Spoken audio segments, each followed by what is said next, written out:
Dharma Bites is brought to you by Free Buddhist Audio, the Dharma for your life.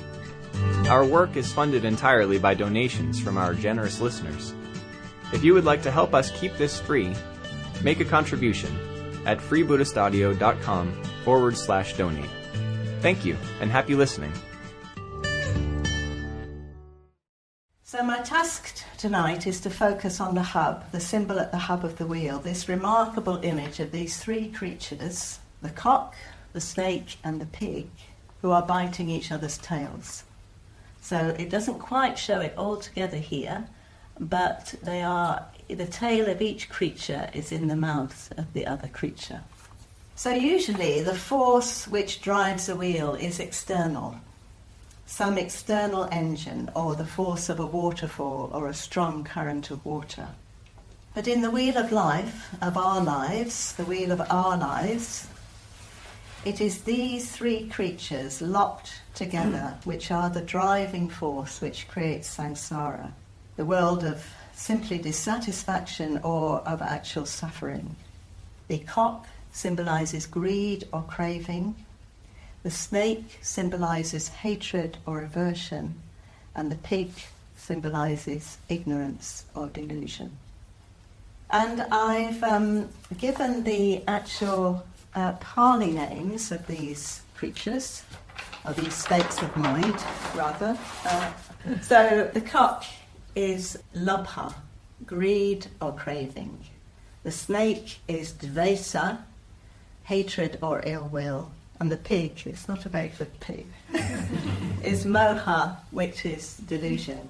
So the reason I've given these is that because their particular meanings are not always fully translated by the English, but I'll come back to that. But they drive the wheel of life because it's our states of mind and our actions proceeding from these states of minds which create our worlds.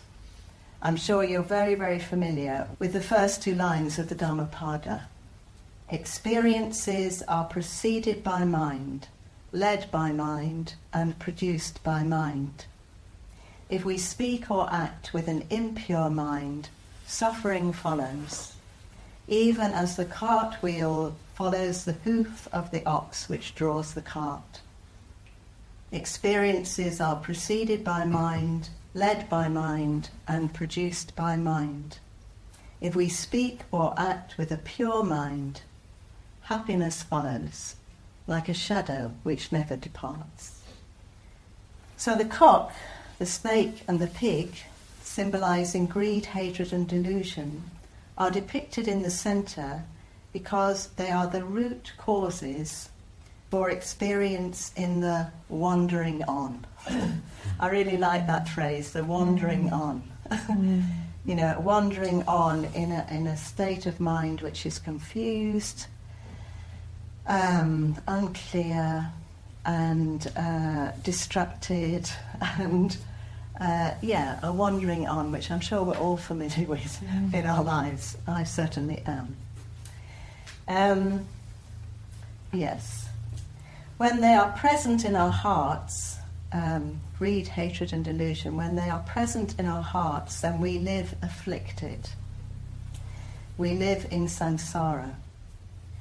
But when they are not there, if they are temporarily allayed, if we are experiencing generosity, goodwill and a dharmic perspective, then we will be on this spiral path. And if craving, hatred and delusion are destroyed altogether through transcendental wisdom, then we are in the mind stream of enlightenment, or spontaneous compassionate activity, otherwise known as nirvana. We hope you enjoyed today's Dharma Bite. Please help us keep this free. Make a contribution at freebuddhistaudio.com/donate. And thank you.